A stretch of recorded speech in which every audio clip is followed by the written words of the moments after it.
এখানে তেল দিয়ে দিলাম কড়াইতে তেল গরম হয়ে গেছে। তা প্রথমে আমরা শুটকি হালকা করে ভেজে নেব।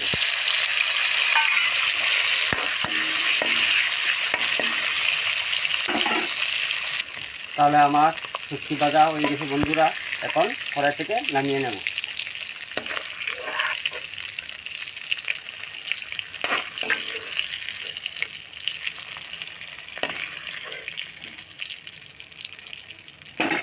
এখানে আটটুক তেল দিয়ে দেব।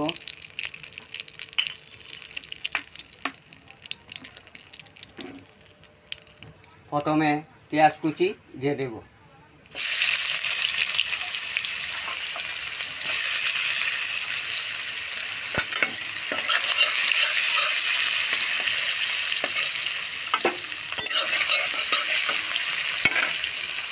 তারপর দিয়ে দেব রসুন বাটা, দিয়ে হালকা হালকা করে নাড়তে থাকবো। রসুন পেঁয়াজ মিক্স করতে হচ্ছে না তেলের সাথে।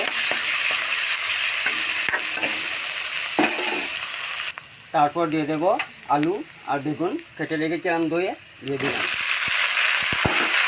দিয়ে নাড়তে থাকবো।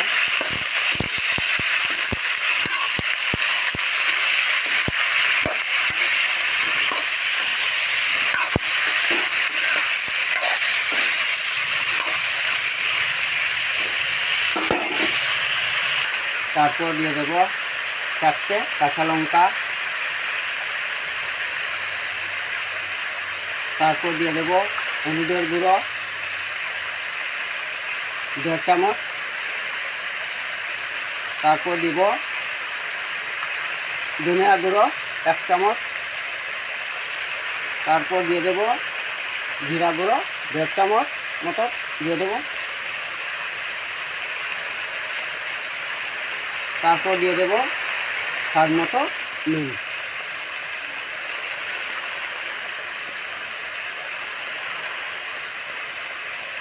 দিয়ে নাড়াচাড়া করতে থাকবো।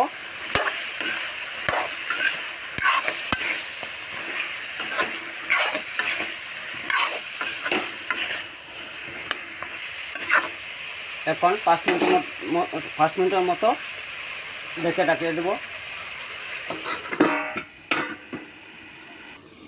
তাহলে বন্ধুরা 5 মিনিট হয়ে গেল, আবার ফিরে চলে আসলাম, ঢাকনা খুলে দিলাম। বুঝতে পারছো বন্ধুরা, খুব সুন্দর কালার হচ্ছে।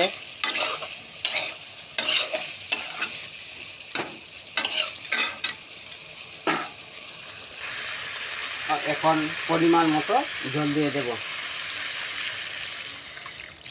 একদম সহজ ঘরোয়া পদ্ধতি রান্না বন্ধুরা, বাঙালি রান্না করা। এক্ষণে 2 মিনিটের জন্য আবার ঢেকে রেখে দেবো। 2 মিনিট পরে আবার চলে আসবো বন্ধুরা, এতক্ষণ পাশে থাকবেন। তো বন্ধুরা আবার চলে আসলাম, এখন ঢাকনা খুলে দেব।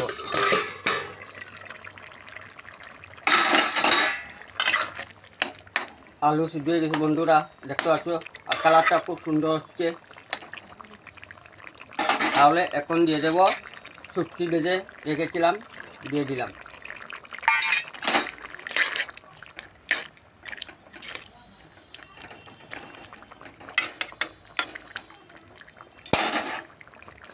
তারপর দিয়ে দেব ধনিয়া পাতা কুচি।